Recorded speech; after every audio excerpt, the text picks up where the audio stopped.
Chers étudiantes et étudiants, nous sommes maintenant à la leçon numéro 7, toujours du module mathématique 1. Et cette leçon, elle concerne les suites numériques. Alors, nous avons voulu d'abord commencer par toutes les généralités qu'on puisse faire sur les suites numériques. Et comme vous voyez, le titre de la leçon, suite numérique, généralité. Alors, nous allons voir la définition et peut-être quelques propriétés des suites d'un ensemble, d'éléments d'un ensemble. Qu'est-ce que c'est qu'une suite extraite? Notion de suite extraite. Suite périodique et suite stationnaire. Qu'est-ce que c'est que des suites périodiques et stationnaires? Ainsi que des suites définies par récurrence. Quelques généralités sur ces suites numériques. Donc ici, on spécifie ici le mot numérique. Suites arithmétiques et géométriques qui sont parmi les suites numériques les plus particulières que vous avez certainement déjà vues auparavant. Alors, maintenant, qu'est-ce que c'est qu'une suite d'éléments d'un ensemble? Alors, comme vous voyez, une suite d'éléments d'un ensemble, mathématiquement, peut-être que ça va peut-être causer quelques petits problèmes, mais une suite est en fait une application, j'appellerai U, qui va de l'ensemble des entités naturelles dans E, ce qui revient à dire en fait une famille d'éléments de E qui est indiciée par grand N.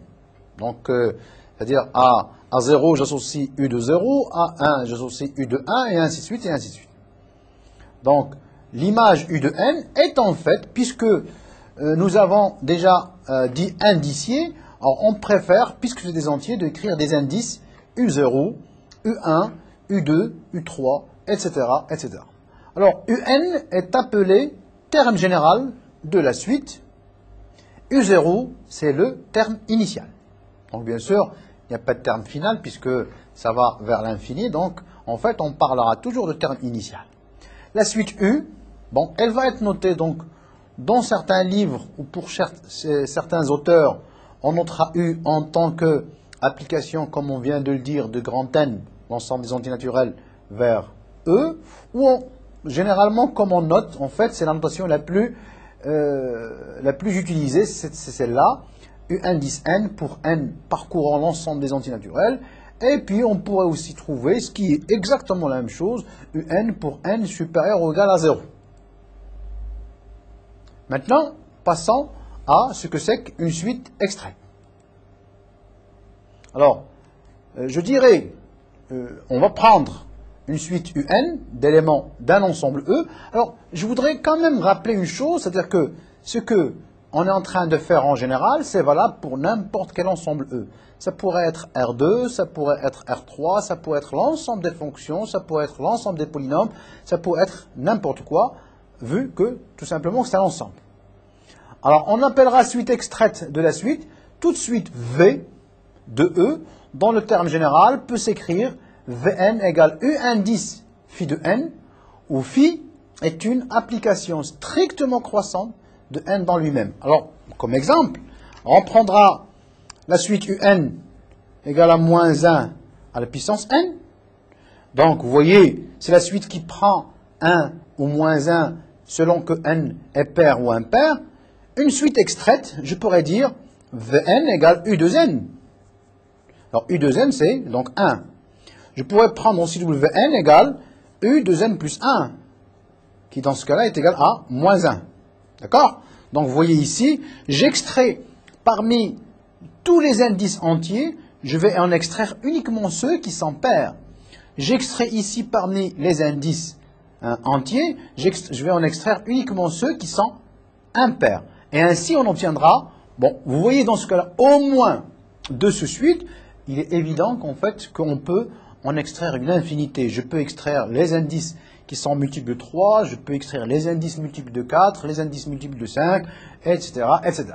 Donc, ce qui est très important mathématiquement, c'est que une suite extraite est donnée par phi. Alors, dans ce cas-là, phi c'est quoi? Phi, dans ce cas-là, va de n dans n, tel que à n associe 2n.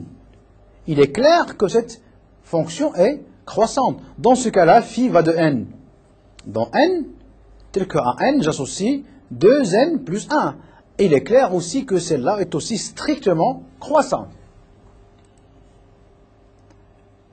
avec les notations que l'on vient d'adopter, pour tout entier n, en fait, phi de n est supérieur ou égal à n.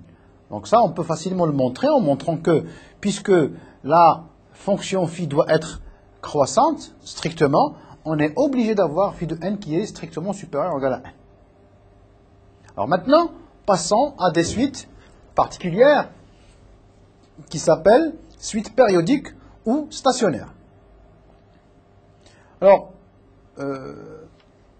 d'abord, suite constante. Hein? Je prends un, une suite d'un ensemble de E. Elle est dite constante s'il existe un A dans E, tel que quel que soit n appartenant à n, un est égal à A. Alors, exemple de suite constante, en fait, ici Vn est constante. De même, Wn, tel que c'est écrit, est aussi constante. En effet, pour tous les entiers, Vn égale à 1, elle ne change pas. Pour tous les entiers, Wn est égal à moins 1, elle ne change pas. Donc ici, Vn et Wn sont des suites constantes. Alors, on dira qu'elle est stationnaire, et la terminologie mathématique, c'est à partir d'un certain rang, et dans notre cas, c'est à partir du rang ici n0.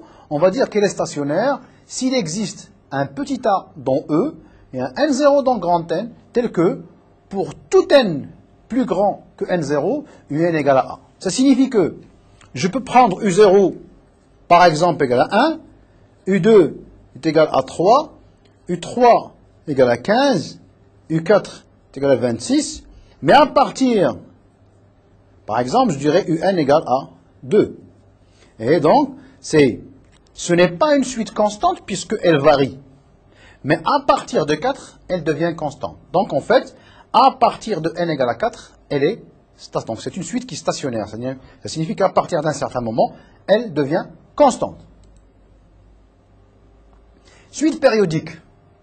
Alors, une suite d'un ensemble E est dite périodique s'il existe un entier P tel que, quel que soit n appartenant à grand N, U indice n plus P égale à n. Ça signifie que, à partir de P éléments, on retrouve la même valeur, au fur et à mesure. Si un entier P satisfait à cette propriété, tous les multiples y satisfont aussi. De P, donc vous voyez ici, je fais un plus P égale à un plus P égale à un plus P plus P plus P égale à un. Donc en fait, les multiples 2P, 3P, 4P, ainsi de suite, satisfont à la même propriété. Or, on peut voir, par exemple, une suite stationnaire, une suite périodique du type, je vais dire un égale à 1 si n est congru à 1 modulo 3, un égale à moins 1 si n est congru à 2 modulo 3, un égale à 0 si n est congru à 0 modulo 3. Et là, on utilise un petit peu les termes de congruence. Vous voyez donc, ça signifie que on commence par U0, donc 0 est multiple de 3, donc on aura 0. On aura après 1, il est congru à 1 modulo 3, donc on aurait 1. Puis après, on aurait 2 qui est congru à 2 lui-même modulo 3, donc on aurait moins 1. Mais troisième indice, vous voyez, troisième indice est congru à 3 modulo 0. Donc, en fait, on va revenir à 0. Et puis 4, c'est congru à 1 modulo 3, donc on aura 1. Et puis 5, c'est congru à 2 modulo 3, donc on aura moins 1. Et vous voyez un petit peu que, à chaque fois, ici, on a un plus 3 qui est égal à un. Donc, par construction, ici, elle est périodique. Alors, maintenant, vous voyez, on aurait pu prendre un plus 6 égale à un plus 9 égale à un, et ainsi de suite, et ainsi de suite. Et on va définir la période de la suite U par le plus petit p, pardon, qui vérifie ceci. Alors, dans ce cas-là, le plus petit p, c'est 3. Donc, il est un et 3 périodique.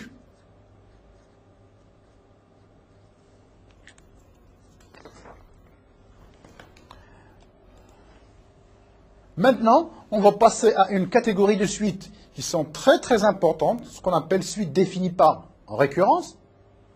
Alors, définition, je prends une application d'un ensemble E dans un ensemble F. Je remarque toujours que E est un ensemble quelconque, F est un ensemble quelconque, et donc toutes ces notions-là peuvent être définies sur des ensembles généraux.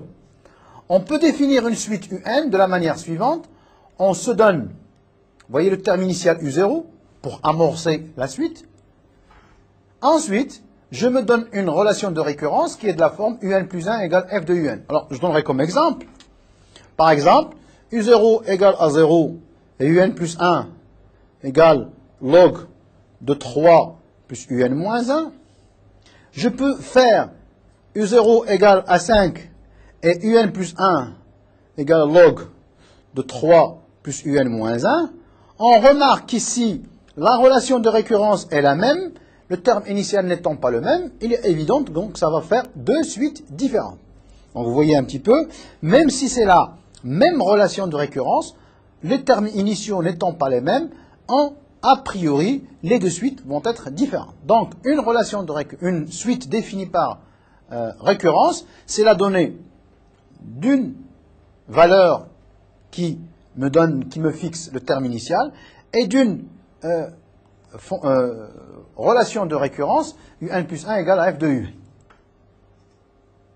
Alors maintenant, on peut aussi travailler sur des récurrences de pas supérieurs. Alors ici, le mot pas, tout à l'heure, le pas c'était 2. Passer de UN à UN plus 1, passer de UN plus 1 à UN plus 2. On peut maintenant faire, on peut également définir des suites par des récurrences de pas 2 au supérieur, c'est-à-dire en se donnant maintenant des termes initiaux.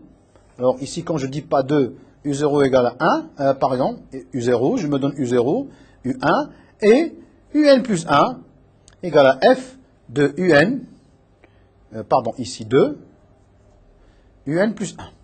C'est-à-dire que la donnée de UN plus 2 dépend de la donnée de UN et de UN plus 1. Et donc, évidemment, pour définir U2, on a besoin de U1 et U0. Pour définir U3, on a besoin de U1 et U2. Pour définir U4, on a besoin de U2 et U3, etc. etc. Donc, on obtient ainsi, donc, vous voyez, UN plus 2 égale F de UN, UN plus 1. F maintenant est une application à valeur dans E, mais il est défini sur E croix E, puisque vous voyez, ça remplace la variable X, ici ça remplace la variable Y. Ou sur une partie de E croix E, si ce n'est pas sur E croix E en entier.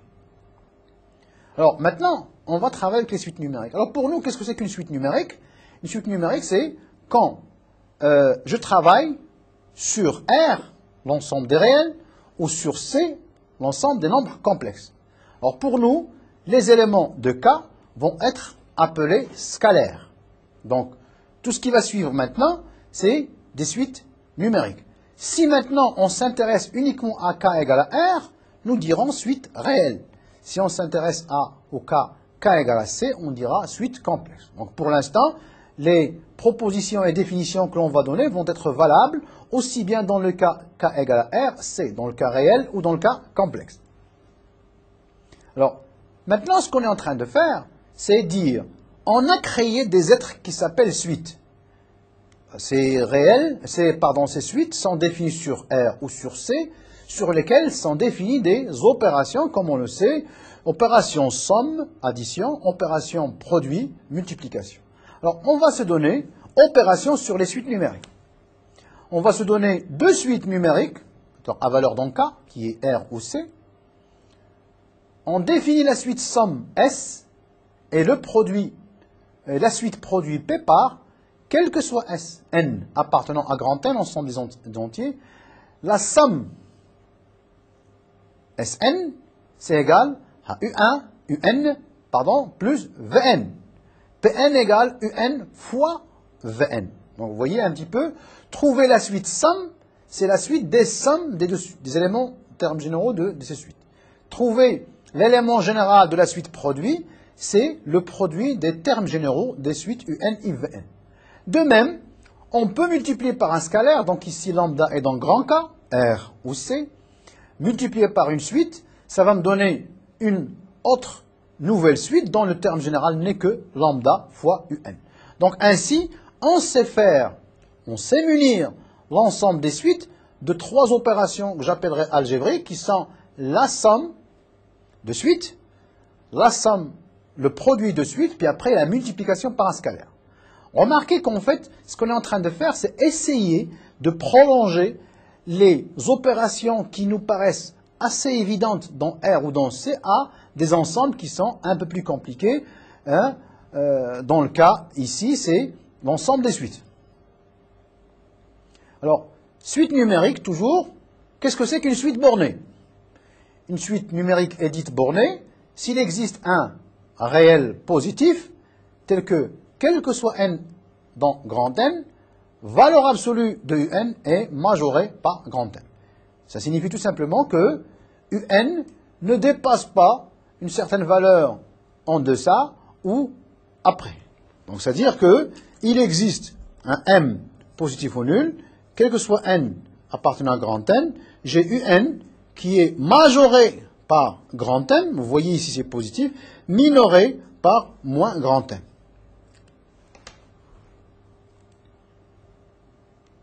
L'ensemble, ça veut dire tout simplement l'ensemble des un, hein, l'ensemble des un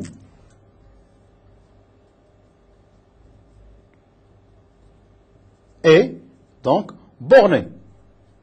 Borné, ça signifie qu'il est majoré et minoré en même temps, en tant que ensemble, sous-ensemble, soit de K égale à R, soit de K égale à C. Alors, bien sûr, pour revenir à cette définition de borné, on avait travaillé avec la valeur absolue, que vous voyez ici, la valeur absolue ici. Alors, dans le cas complexe, en fait, on va travailler avec le module. C'est la petite précision qu'on devait faire. Donc, dans le cas réel, on travaille avec les valeurs absolues. Dans le cas complexe, on travaille avec les modules. Modules d'un nombre complexe. Alors maintenant, définition. Qu'est-ce que c'est qu'une suite réelle monotone? Alors, d'abord, si un est une suite de nombres réels, alors pourquoi ici on travaille avec des nombres réels? Puisqu'on s'intéresse à la monotonie. Donc, on a besoin d'une relation d'ordre. L'ensemble sur lequel on a une relation d'ordre, c'est R. Vous savez bien que C n'est pas muni d'une bonne relation d'ordre. C'est pour ça qu'on évite de parler d'ordre sur l'ensemble C. Mais sur R, ça on le sait déjà, R est muni d'un ordre total. Donc, je vais dire, UN est une suite de nombres réels. Cette suite est dite croissante si seulement c'est quel que soit n dans grand N, UN est inférieur ou égal à n plus 1. Ça signifie que cette suite va en croissant, en augmentant. Ceci équivaut, en fait, c'est un exercice qu'on peut faire, m inférieur ou égal à n, m inférieur ou égal à un. Ça signifie que une suite croissante conserve les inégalités. Ici, on a inférieur ou égal, ici, on a inférieur ou égal. Alors, elle va être dite croissante, si vous voulez, si c'est le cas contraire. Quel que soit n dans grand N, un est supérieur à un plus 1. Ça signifie que la suite décroît de plus en plus. De la même manière, on aura une suite décroissante, elle inverse l'ordre. M inférieur à n, um supérieur ou égal à un. Alors, généralement, on dira qu'une suite est monotone s'il est soit croissante, soit décroissante. Alors maintenant, comme on travaille avec la monotonie, on peut aussi travailler avec la stricte monotonie. Alors, vous remarquez, pour avoir la stricte monotonie, il suffit de remplacer les inégalités larges par les inégalités strictes. La suite U est dite strictement croissante si, quel que soit n appartenant à grand N, un est strictement inférieur à un plus 1. Cela équivaut à dire m strictement inférieur à n implique que um strictement inférieur à un. En fait, qu'est-ce qui change par rapport à la monotonie, par rapport à la croissante? C'est les inégalités strictes. De même, la suite est dite strictement décroissante, quel que soit n appartenant à grand N, vous voyez, un est strictement supérieur à un plus 1, ceci équivaut de la même manière que m inférieur strictement à n implique que um est strictement supérieur à un. Donc, vous voyez, la croissance, elle garde stable le sens des inégalités, la décroissance, elle, inverse l'ordre des inégalités. Alors, comme précédemment, on pourra dire maintenant qu'une suite est strictement monotone si elle est soit strictement croissante, soit strictement décroissante. Alors maintenant, comme toujours, on parle de majoration et minoration, donc on est obligé de travailler dans R. C'est pour ça, vous voyez qu'on a de suite réelle. Hein? Je ne suis plus maintenant dans le cas grand K égale à C comme précédemment. Ici, c'est K égale à R. Alors, je prends UN, une suite de nombres réels. La suite va être dite majorée si seulement si il existe maintenant un réel dont je ne précise pas le signe, tel que quel que soit n appartenant à grand N, UN est inférieur ou égal à grand N. Suite majorée. Ça signifie que cela revient à dire finalement que l'ensemble des valeurs de U est majoré dans R. Donc, si vous voulez, ici, UN est majoré,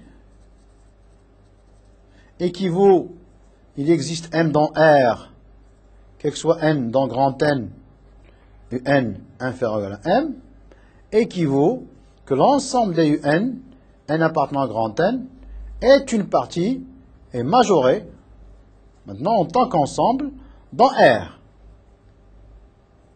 De même, UN est minoré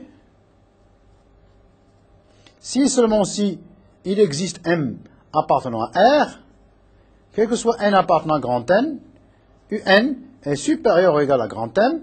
Cela signifie, cela équivaut à dire que l'ensemble UN, N appartenant à grand N, est minoré dans R. Donc vous voyez un petit peu, on retrouve toutes les notions qu'on avait sur les ensembles. Donc, comme je viens de le dire, il est minoré si maintenant, vous voyez, UN est supérieur à M. UN est supérieur à M. Donc on l'écrit d'autre manière. Et ce signifie tout simplement que l'ensemble des valeurs de U est minoré dans R.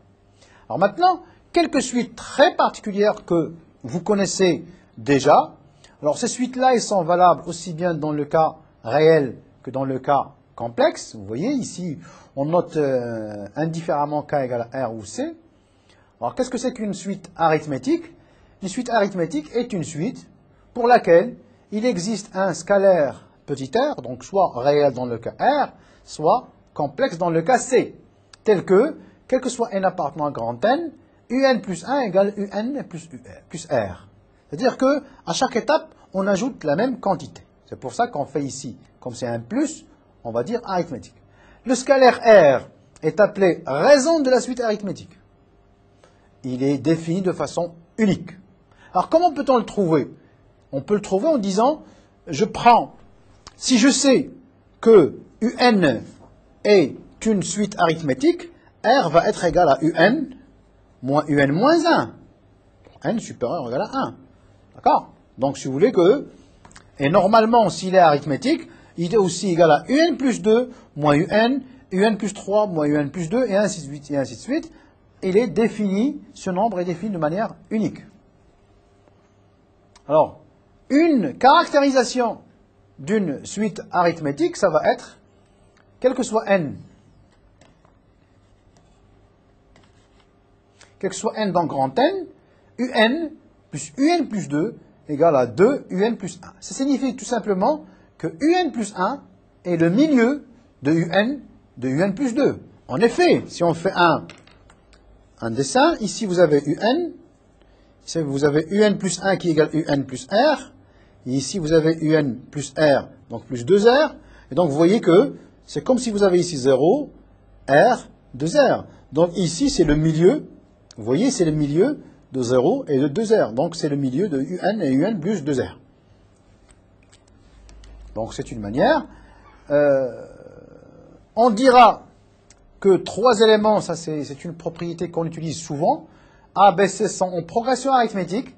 S'ils sont des termes successifs d'une suite arithmétique, cela équivaut, justement par la proposition précédente, que A plus C, vous voyez, égale à 2B. A c'est le premier, C c'est le dernier, B c'est, donc évidemment avec la notation que A est inférieur ou égal à B, inférieur égal à C. D'accord? Donc B est le milieu de A et de C. Si B est le milieu de A et C, on dira que les trois éléments A, B, C sont en progression arithmétique. Maintenant, chose qui nous intéresse beaucoup, la somme des n premiers termes d'une suite arithmétique de raison R est donnée par Sn égale sigma de k égale à 0 à n moins 1 duk. Alors on démontre, bon la démonstration n'est pas difficile, c'est égal à n u0 plus n-1 sur 2 r, donc égal à r est égal à n sur 2, facteur de u0 plus un moins 1. Alors ça on peut facilement le voir, vous voyez un petit peu, vous avez u0 qui est égal à u0, u1 qui est égal à u0 plus r, u2 qui est égal à u0 plus 2r. Si maintenant je vais jusqu'à un-1, c'est toujours u0 plus n-1r. J'ai combien d'éléments? Si je fais maintenant la somme, sigma de k égale à 0 jusqu'à n-1 duk va être égal. J'ai combien d'éléments ici? Je vais de 0 à n-1, donc j'en ai n. Plus r, facteur de 1 plus 2 plus n-1. Mais ça, on sait que c'est égal à, donc, à n, u0 plus r, 1, n, n-1 sur 2. Cette somme-là, c'est exactement ceci.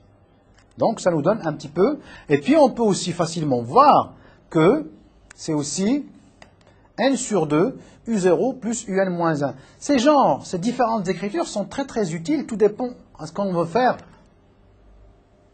Alors, plus généralement, si maintenant je ne m'intéresse pas d'aller de 0 à n-1, mais je m'intéresse à ajouter n termes successifs, donc vous voyez de m jusqu'à m plus n-1, ben on démontre facilement, donc ça c'est laissé un peu en exercice, c'est n sur 2, um plus un-1, le tout entre la parenthèse.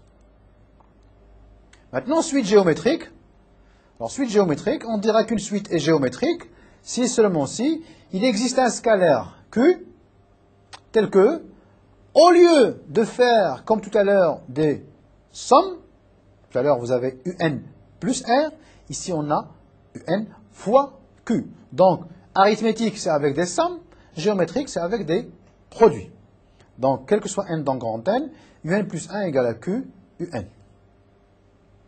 Le scalaire q, aussi de la même manière, est appelé raison de la suite géométrique.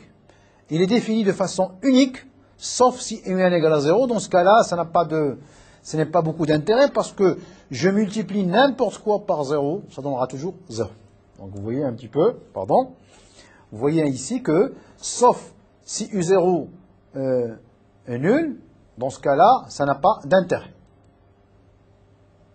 Alors, la suite un est géométrique, donc de la même manière, tout à l'heure, on avait montré que un plus 2 égale à 2 fois un plus 1. Ici, en fait, on va obtenir le cas échéant par un produit un fois un plus 2 égale à u carré, ça signifie le carré du un plus 1. Donc, c'est une proposition. Parfois, on a une expression qui est un peu compliquée. Il suffit de vérifier cette proposition-là, cette propriété, pour voir que la suite est géométrique. Alors, de la même manière, trois éléments réels ou, scalaires qui sont aussi réels ou complexes sont dits en progression géométrique si ils sont les termes d'une suite géométrique. Alors, au lieu d'écrire a plus c égale b carré, ici on va avoir a fois c, a plus c égale 2b, ici on va avoir a fois c égale b au carré. Donc c'est de la même manière. En fait, il y a une manière de passer des suites géométriques aux suites arithmétiques quand c'est possible, c'est de passer par logarithme. Le logarithme du produit est égal à la somme des logarithmes. Alors, de la même manière, toujours, la somme des n premiers termes d'une suite géométrique de raison Q est égale. Alors ça, on peut facilement le voir. Vous voyez ici, je commence par U0, puis après U0, U1 égale à U0 fois Q, U2 égale U0 fois Q au carré, ainsi de suite jusqu'à UN-1 égale à U0 fois Q à la puissance n-1. Je fais la somme, sigma de K égale à 0 jusqu'à n-1 dUK va être. Alors, vous voyez, en fait, c'est U0 produit plusieurs fois, donc ça me donne U0, Q à la puissance 1, je fais la somme, donc vous voyez ici, c'est un terme commun, U0Q plus U0Q carré, donc j'ai U0 en facteur. Facteur de quoi? De Q, donc vous voyez ici 1, plus Q à la puissance n-1, et ça on montre, c'est égal à U0, 1 moins Qn, sur 1 moins Q, évidemment, si Q est différent de 1. Alors, si Q est égal à 1, vous voyez que ça va être une suite qui est stationnaire, constante. U0, U1 égale U0 fois 1, donc c'est U0, et ainsi de suite. Alors, dans le cas, sigma de K égale à 0 jusqu'à n-1 dUK est égal à n U0 si Q égale à 1. Donc, il faut un petit peu toujours faire très attention sur la raison d'une suite géométrique, parce que, comme vous voyez ici, donc si je divise par 1 moins Q, il faudrait quand même faire attention, est-ce que Q est égal à 1 ou différent de 1. Bon, maintenant, plus généralement, donc de la même manière, on peut facilement démontrer que la somme des n termes successifs, donc ici on prend un n quelconque, c'est égal à UM, de la même manière, 1 moins Q à la puissance n sur 1 moins Q. Alors, maintenant, nous allons passer à une autre catégorie de suites numériques que l'on appelle les suites arithmétiques ou géométriques. Alors, pourquoi on les appelle suites arithmétiques ou géométriques? Pour la plus simple raison que il y a un peu, vous voyez, si A égale à 1, on obtient une suite arithmétique. C'est du déjà fait. Si on fait B égale à 0, c'est du suite géométrique, c'est du déjà fait. Donc, on va ici supposer que A est différent de 1 et peut-être. On suppose A différent de 1. Alors, comment étudie-t-on ce genre de suite? Alors, première étape, on cherche un alpha et un k tel que, si on pose Vn égale à Un moins alpha, on doit avoir Vn plus 1 égale à K Vn. C'est-à-dire que l'idée, c'est de se ramener par une sorte de déplacement à une suite géométrique. Alors, faisons-le. Posons Vn égale Un moins alpha. Vn plus 1, par définition, va être égal à Un plus 1 moins alpha, donc à partir de ceci. Mais en même temps, c'est égal à AUN plus B moins alpha. Ça, c'est en utilisant la définition de UN plus 1 égale AUN plus B. Le moins alpha, bon, c'est la définition de Vn. Mais on voudrait que ceci soit de la forme K Vn, qui est égal donc à K Un moins K alpha. Donc, vous voyez, je voudrais que cette quantité soit égale à cette quantité.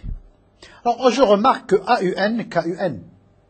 Donc, je vais imposer A égale, posons K égale à petit a. Revenons un petit peu à notre, vous voyez ici, revenons à ceci, on aura AUN plus B moins alpha doit être égal.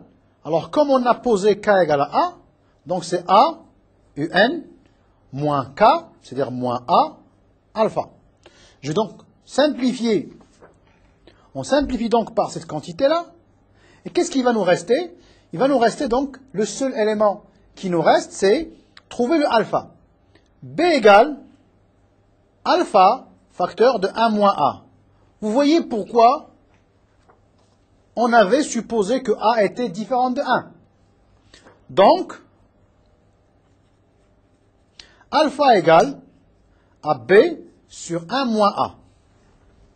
Moralité, j'aurai Vn égale à un moins b sur 1 moins a, Vn plus 1 va être égal à petit a Vn. Ainsi, on s'est ramené d'une suite arithmético-géométrique à une suite géométrique. Par exemple, maintenant, si on se pose la question, trouver, si on s'intéresse à sigma, alors on a toujours un plus 1 égale à AUN plus B, chercher les n premiers, la somme des n premiers termes. Sigma de k égale à 0 jusqu'à n-1, pardon, de UK va être égal à, donc, comme on a posé, c'est égal à sigma de k égale à 0 jusqu'à n-1 de A UK plus B, on est obligé donc de nous ramener en disant que Vn égale Un égale à Vn plus B sur est égal sigma de k égale à 0 jusqu'à n-1 de A fois UK égale Vk plus B sur 1 moins A.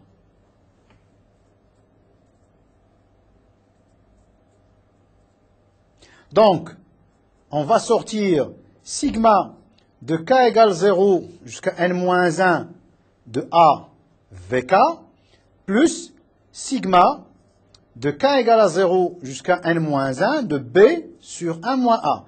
Ici, ce terme est constant, donc égal. Ici, on somme des termes d'une suite géométrique, donc ça, on sait le faire d'après ce qu'on avait dit tout à l'heure. Il reste, donc ça, somme des n premiers termes de la suite